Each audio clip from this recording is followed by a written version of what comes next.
Bonjour les amis, bonjour à tous, bienvenue dans Un jour une carte. Nous sommes aujourd'hui le vendredi 19 janvier. Alors, j'espère que vous allez bien en cette fin de semaine. Pour ce vendredi, j'ai opté pour les arcanes majeures du tarot celtique.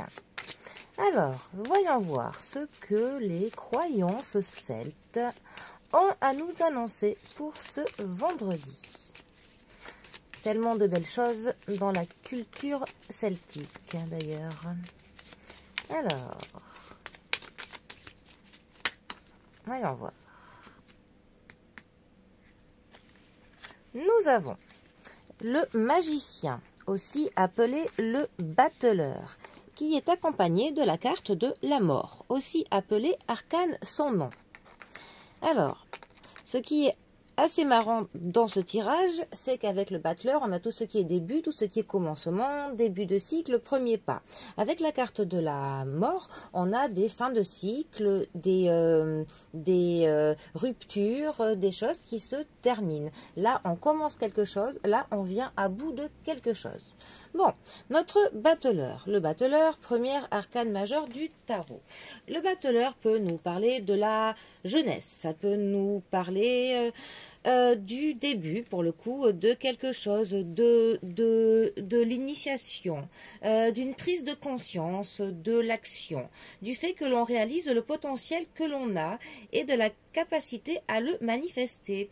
Ça nous dit que le savoir est la clé de la réussite. Mais pour le coup, il y a peut-être parfois avec cette carte un petit peu trop le fait d'être sûr de soi. On pense un petit peu trop connaître. C'est un petit peu le côté de la fougue, de la jeunesse, de l'immaturité.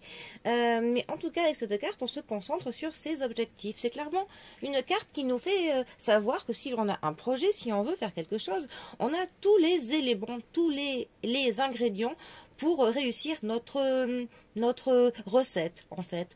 On a juste qu'à bien utiliser dans le bon ordre, comme il faut, tous les éléments à notre disposition. En tout cas, avec cette carte, on a un petit peu une naissance de quelque chose. Voilà, on a un début d'une prise de conscience et ça nous dit que on a quand même, il faut que l'on se fie à la capacité de savoir faire nos choix ainsi que nos talents et dans notre capacité de travail. Et que même si pour le coup on est persuadé de tout connaître sur un domaine, il faut que l'on se dise que non, on est toujours en phase d'apprentissage. Voilà.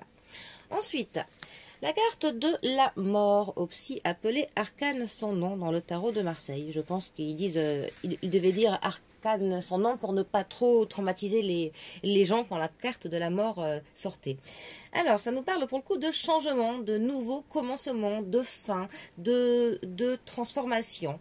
Ça nous dit qu'on est à la fin d'un ancien cycle et au commencement d'un autre.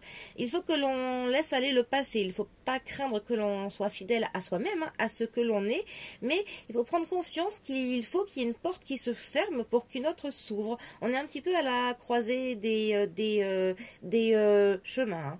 Il y a l'inévitable hein, qui est là et il faut que l'on l'accepte. Ça nous dit que pour le coup, il va y avoir des nouveaux cycles, hein, du changement, des transformations. Et de toute manière, c'est comme ça, c'est la vie. Hein. Parfois, ce sont des transformations ou des formes brutales qui peuvent faire plus ou moins mal. Quand il s'agit de la mort, de la rupture, d'une fin de cycle douloureuse. Parfois, tout va dépendre, mais c'est nécessaire pour que l'on avance, pour que l'on évolue, pour que l'on se transforme. En fait, la carte de la mort n'est pas une fin en soi, mais une carte de transformation, de renaissance. Alors, ces deux cartes ensemble, que peuvent-elles nous dire? Alors, on est quand même clairement sur des oppositions, comme je vous disais. On a le début et on a une fin. Ça peut nous parler pour le coup, d'un début de cycle qui doit occasionner la fin d'un autre cycle. Ça peut aussi nous parler de plein de choses, mais en fait ça nous ferait quand même comprendre avec cette carte qu'il faut que l'on laisse quelque chose, qu'on doit tourner une page, que l'on doit rompre avec quelque chose du passé. Et on a besoin de faire cela pour pouvoir faire nos premiers pas dans autre chose, pour pouvoir que l'on apprenne d'autres choses. Tant qu'on n'aura pas laissé filer quelque chose du passé, en fait, on ne pourra pas acquérir de nouvelles choses. Tout simplement, cela peut être évidemment mis dans tous les domaines, quel que ce soit. Voilà. Bon, eh bien. Les amis, sur ce, eh bien, pour le coup, on est à la fin de la semaine. Donc, je vous souhaite un bon vendredi à tous. Prenez bien soin de vous. Et moi, je vous dis à demain pour un prochain tirage. Allez les amis, à bientôt. Bisous à tous.